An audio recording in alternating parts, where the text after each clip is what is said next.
Selamat datang di segmen analisa. Kembali kita update terkait dengan perkembangan kasus Vina dan juga Eki. Sosok yang viral beberapa waktu terakhir ini di sosial media yang diduga oleh netizen adalah sebagai sosok Peggy yang selama ini dicari-cari oleh penyidik ya. Ternyata ini sudah berbicara ke media massa. Namanya adalah Hegi Rian Prayoga. Ini adalah sosok yang banyak banget teman-teman komentar bahwa ini kan pelaku sebenarnya, anjas. Dia itu yang ada piercing di kupingnya, kemudian kulitnya putih dan rambutnya ikal. Akhirnya Hegi Rian Prayoga ini memberikan klarifikasi.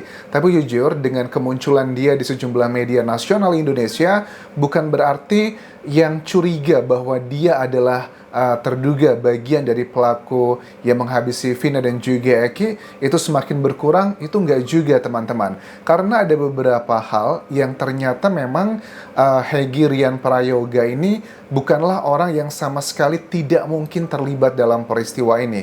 Terutama kalau kita cek dari identitasnya. Ternyata dia adalah orang asli warga Cirebon dan juga merupakan buruh bangunan. Dan ternyata juga waktu diwawancara di media ini juga alamatnya dia, rumahnya itu berada di Kepompongan, di desa Kepompongan, yang ini juga tempat tinggalnya dekat dengan Polsek Talun. Artinya bahwa antara kejadian TKP, kemudian korban dan para pelaku bukan orang yang begitu jauh-jauh banget.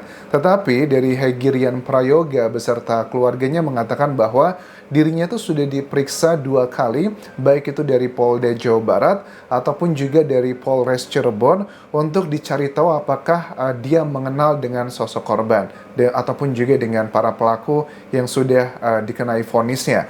Dia mengatakan dengan tegas bahwa saya tidak kenal Vina dan Eki, saya pun juga tidak mengenal para terpidana. Tetapi ya seperti kita tahu ya adalah hal yang wajar pada saat orang diduga melakukan seperti itu akan melakukan banyak bantahan.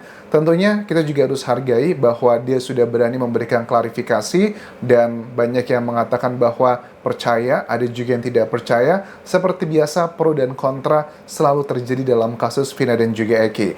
Saya dan keluarga sampai berbicara ke media massa ini karena sudah mengalami banyak hal yang tidak menyenangkan menurut dia. Beberapa hari setelah viral, saya pikir sih cuman ya lucu-lucuan doang, senang-senangan doang. Tetapi ternyata yang mendapatkan ancaman di sosial media itu bukan cuman saya pribadi, sampai adik saya, keluarga saya, bahkan sampai ke WhatsApp pribadi saya. Menurut saya ini udah nggak wajar lagi dan harus dilakukan klarifikasi. Kemudian ditanya sama media massa, Hegi, waktu malam kejadian di tanggal 27 Agustus 2016, posisi kamu sedang berada di mana? Dia mengatakan bahwa di malam kejadian, saya memang lagi di Cirebon, saya lagi nongkrong di rumah teman saya rumahnya juga di desa Kepompongan. Ini kan juga tidak jauh ya teman-teman dari lokasi TKP ataupun juga lokasi para pelaku yang sudah divonis oleh hakim. Dan ini yang ngebuat masyarakat bertanya-tanya, beneran nih dia bukan pelakunya? Apa dia sama sekali nggak tahu? Ya ini adalah salah satu kelemahan ya, kalau kita hanya rely kepada keterangan saksi, terutama adalah saksi peristiwa yang berasal dari penglihatannya doang. Karena menurut aku yang bisa menjadi titik terang dari kasus ini pada saat ada keterangan ahli. Misalnya adalah ahli digital forensik ataupun juga dari dokter otopsi, itu yang akan mengkonfirmasi apakah dia ada di situ atau tidak dengan data-data yang berasal dari benda-benda yang menurut aku tidak ada potensi mereka untuk berbohong kalau dipakai dengan sebenar-benarnya. Terus juga mengenai foto-foto dia yang beredar adalah foto-foto dia dengan motor ninja, terus dia pakai jaket XTC. Nah, dia mengatakan bahwa motor itu adalah minjem sama temen, dan jaket XTC tersebut pun saya juga minjem dari temen juga. Ya, ini adalah satu bagian yang sifatnya adalah sebuah kebetulan saja kah? Atau memang ini sebuah petunjuk? Ya, harusnya dari penyidik sudah melakukan pendalaman lebih lanjut, akan di cross-check pemeriksaannya menurut aku untuk Hegi ini nggak cuma dirinya dan juga keluarganya. Mudah-mudahan ya dari penyidik sudah melakukan pemeriksaan cross-check ke keluar atau teman-temannya atau bahkan alat bukti lainnya bahwa memang betul pernyataan dari Hegi Rian Prayoga ini adalah betulan. Nah, kemudian kita juga bertanya-tanya, ini foto-foto kok bisa diduga oleh netizen sebagai bagian dari pelaku yang sudah beredar banyak banget, terutama di media TikTok. Ya, kata dia, saya nggak tahu juga itu fotonya diambil sekitar tahun 2019. Cuma buat lucu-lucuan aja. Ya sudah, kalau memang dari penyidik tidak mengconsider dia dugaannya terlibat dalam peristiwa ini, kita harus yakin ya berarti ada alat bukti yang kuat menyatakan dia tidak terlibat. Tetapi kalau memang ada petunjuk yang menunjukkan bahwa dia ada di dekat TKP ataupun juga bahkan terlibat, aku yakin Polda Jawa Barat sudah tidak akan tinggal diam, teman-teman. Itu adalah bagian pertama terkait dengan hebohnya Hegi Rian Prayoga yang memberikan klarifikasi. Ini kan kalau dulu dia kelihatannya kecil ya, slim. Sekarang dia agak lebih berisi.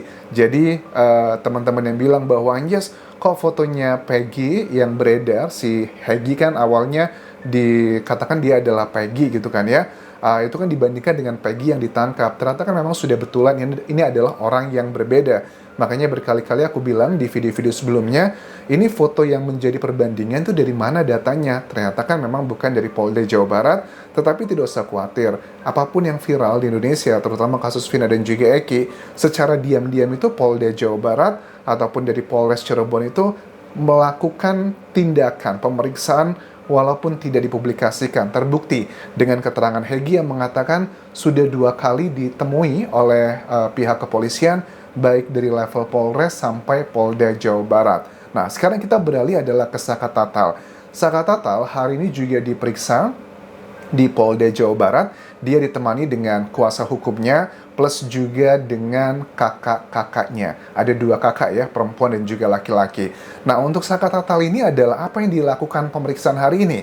Ini adalah bagian yang aku yakin adalah untuk menggali lebih dalam bagaimana keterlibatan Peggy Setiawan dalam peristiwa ini. Karena kalau secara hukum untuk 7 terpidana lainnya yang saat ini sedang mendekam dalam penjara, itu udah nggak bakal diotak-atik ya sama penyidik dari Polda Jawa Barat, terutama karena kan yang sedang diperjuangkan adalah berkas-berkasnya Peggy Setiawan. Saat ini berkasnya masih berada di kepolisian. Tahapan berikutnya adalah setelah 2 alat buktinya terkumpul dengan sempurna, karena syarat untuk menentukan seorang sebagai tersangka harus minimal ada 2 alat bukti. Ada keterangan saksi, keterangan ahli, keterangan terdakwa, petunjuk dan juga surat. Itu adalah 5 jenis alat bukti dan butuh 2 aja untuk menentukan Peggy sebagai tersangkanya. Polda Jawa Barat sedang fokus kepada pengumpulan barang bukti tersebut sebelum diserahkan ke kejaksaan. Karena kalau kejaksaan nanti menilainya alat buktinya nggak kuat, ya pasti berkasnya akan dikembalikan. Karena dalam persidangan nanti penyidik itu sudah tidak lagi berperan dalam kasusnya, semuanya akan diwakili oleh kejaksaan. Makanya JPU harus benar-benar matang sebelum membuat surat dakwaan tersebut. Dikatakan juga menurut Saka Tatal, pemeriksaan kali ini tuh ya berhubungan dengan ke arah tersebut, tetapi kan ada banyak netizen yang bilang apa, jangan-jangan Saka Tatal nanti kamu akan bisa masuk penjara lagi. Ya bagi aku pribadi ya sudah nggak bisa, karena kan dia sudah inkrah ya putusannya. Dia mungkin bisa kan, makanya ada satu hal yang menurut aku juga cukup unik ya dalam kuasa hukumnya Saka Tatal ini. Awalnya kan hanya Bu Titin aja, kemudian sekarang muncul banyak sekali, bahkan ada salah satu kuasa hukum yang sebenarnya punya citra itu kurang baik sebenarnya di masyarakat dengan berbagai isunya. Ya terlepas kita juga apresiasi karena kan Saka Tatal dan juga kakaknya itu kan katanya akan dijanjikan sebuah pekerjaan hari ini atau Rabu atau kapan gitu akan dilakukan tes dan Saka Tatal nanti bisa kerja di situ. Kalau menurut aku ya untuk Saka Tatal ya luar biasa amazing gitu kan ya, dengan latar belakang yang dia miliki, pendidikan juga terbatas, tapi diberikan kesempatan bekerja seperti itu bagi aku adalah hal yang sangat luar biasa, asalkan pekerjaannya juga pekerjaan yang baik dan bisa ngebuat dia berkembang. Itu adalah another story.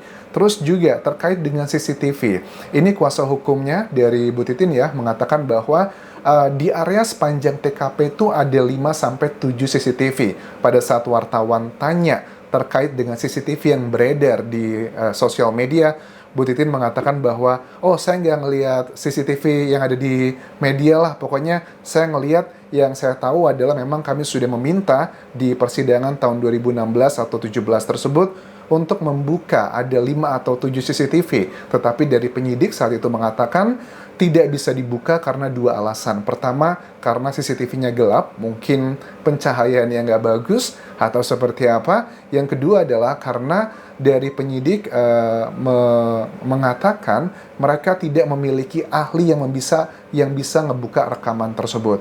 Ini juga unik sih bagi aku. Percaya nggak percaya, masa nggak bisa ngebuka? Tetapi seperti analisa aku di video sebelumnya, mungkin dari pihak penyidik atau kejaksaan atau hakim tidak terlalu mengejar CCTV karena mereka sudah menemukan ada banyak alat bukti lainnya yang merujuk bahwa para terdakwa saat itu sudah beneran terlibat dan bersalah dalam peristiwa ini. Makanya CCTV tidak menjadi kunci.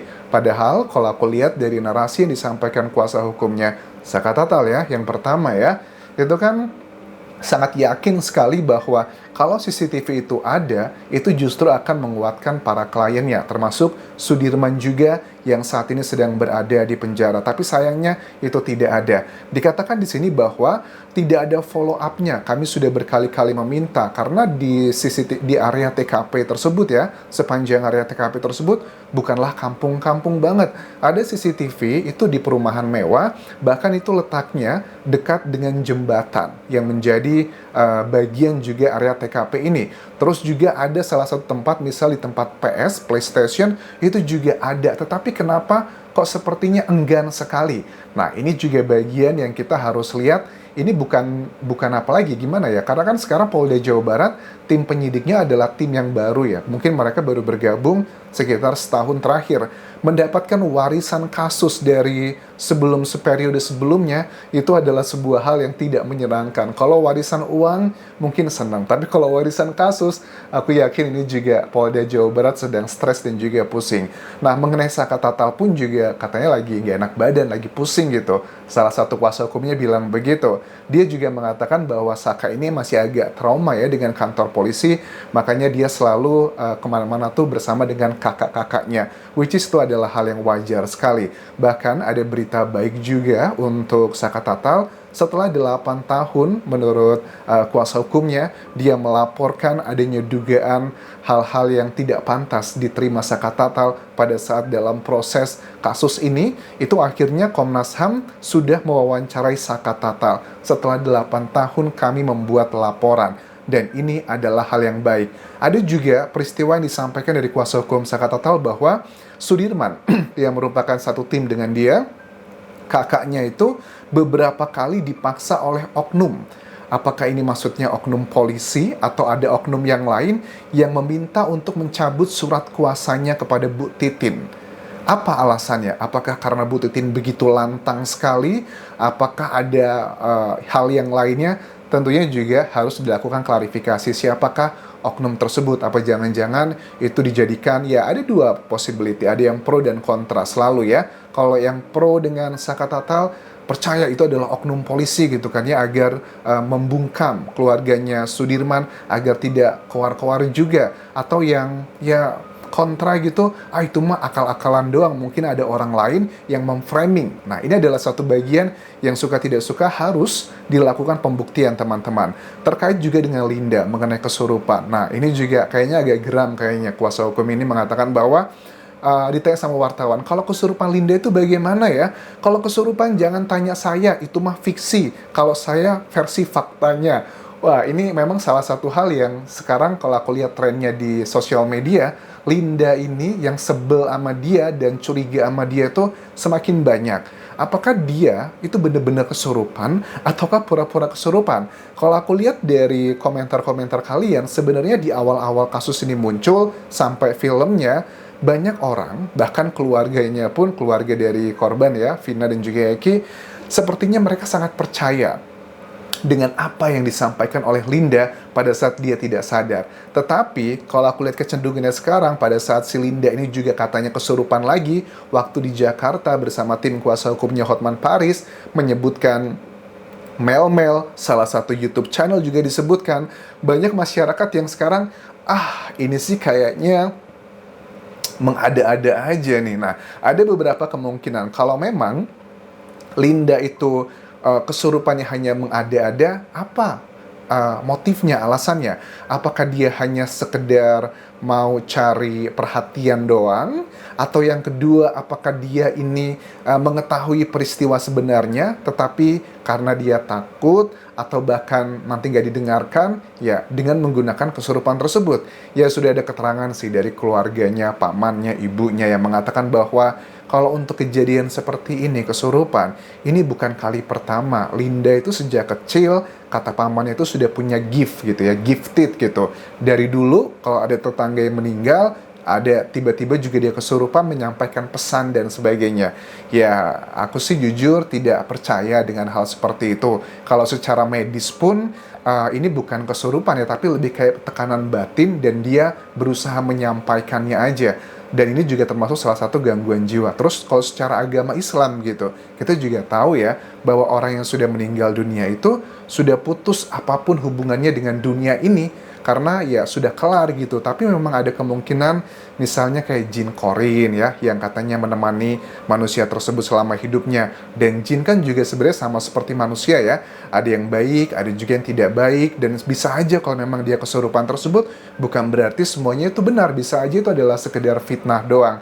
Karena memang gara-gara kesurupannya itu kecurigaan-kecurigaan dari bapaknya Eki yang juga anggota polisi, keluarganya Vina, yang namanya juga mendapatkan musibah seperti itu, ada banyak rasa kecurigaan adalah hal yang wajar dengan tiba-tiba adanya konfirmasi kayak dari kesurupan tuh, makanya ngebuat kasus ini malah jadi awalnya kecelakaan, kemudian menjadi adanya tindakan pidana yang seperti ini. So, sementara itu bisa aku update terkait dengan kasus Vina dan juga Eki dengan beberapa hal yang sedang menjadi perbincangan di masyarakat saat ini. Sampai ketemu lagi di video berikutnya, tinggalkan like dan juga komen, subscribe channel YouTube ini, follow Instagram, Facebook, dan juga akun TikTok Budian Jasa Semara. Sampai jumpa.